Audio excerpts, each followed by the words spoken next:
राजनीति में पद की लालसा ऐसी होती है जो कभी भी किसी से कुछ करवा सकती है, जिसका नमूना पशुपति पारस ने भी दिया।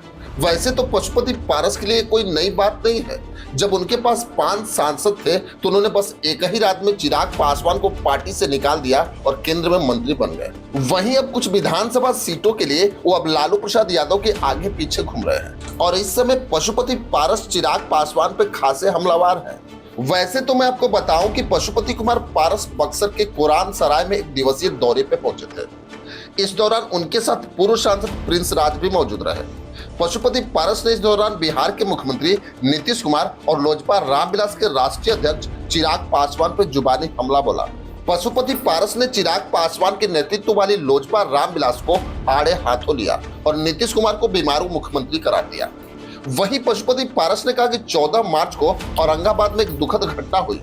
छोटी छोटी बच्चियां होली खेल रही थी, रंग डाल रही थी। इसी बीच लोक जनशक्ति पार्टी रामविलास के जिला अध्यक्ष मनोज सिंह, जो 2020 में चुनाव भी लड़े थे, उनके बेटे सन्नी सिंह ने बाहर आके जाति सूचक गाली दी और फिर एक घर के अंदर चला गया। अब वो नशे में था या पुरानी दुश्मनी थी, ये मुझे नहीं पता। इस दौरान उसने गाड़ी से एक लड़की कोमल पासवान को कुचल दिया। पशुपति पारस ने आगे कहा कि उसकी मौके पे ही मौत हो गई। एक बच्ची का पैर टूटा और दूसरी बच्ची का हाथ टूट गया है। सबसे बड़ी दुर्भाग्य की बात तो यह है कि चिराग पासवान, जो खुद को दलितों का नेता कहते हैं, उनकी पार्टी के जिला अध्यक्ष के बेटे ने बच्ची की हत्या कर दी।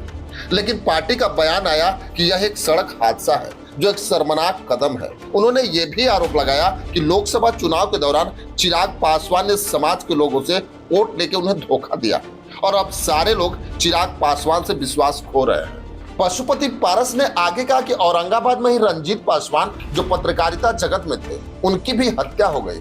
तीसरी घटना सहरसा में हुई, जहां टीचर राजकुमार पासवान की हत्या कर दी गई।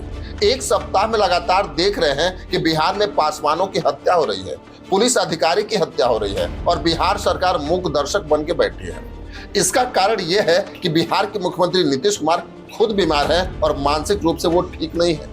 वहीं बिहार की जनता से अपील करते हुए पशुपति पारस ने कहा कि 2025 के विधानसभा चुनाव में उन नेताओं को वोट ना दे जो भ्रष्टाचार में डूबे हैं। वहीं नीतीश कुमार पर तंज कसते हुए उन्होंने बोला कि पिछले 20 वर्षों में बिहार का उन्होंने कोई विकास नहीं किया। उन्होंने मुख्यमंत्री नीतीश कुमार को जातिवाद में डूबा हुआ और बीमारू भी बताया।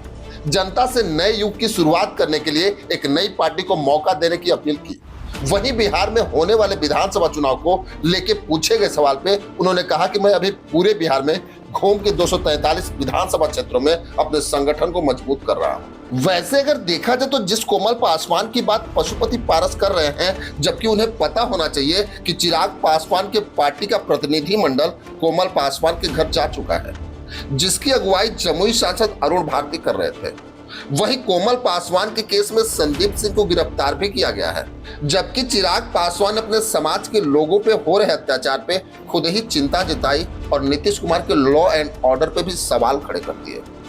हाल फिलहाल के दिनों में जिस तरीके से टारगेट किलिंग भी बढ़ी है, जिस तरीके से अनुसूचित जाति से आने वाले लोगों के लिए, खासतौर पर पासवान समाज के लोगों की भी इस दौरान चुन कर हत्याएं की गई हैं। अब सवाल ये है कि आज डिजिटल दुनिया में भी पशुपति पारस किसको बेवकूफ बना रहे हैं, जबकि सभी लोग जानते हैं कि चिराग पासवान अपने समाज के लिए क्या नहीं करते।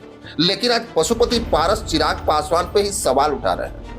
लेकिन आज पासवान समाज भी ये समझ रहा है कि पशुपति पारस किसके लिए राजनीतिक बैटिंग कर रहे हैं। खैर, इसमें आपकी क्या राय है हमें कमेंट बॉक्स में जरूर लिखेंगे। बस आज के लिए इतना ही, फिर मिलेंगे।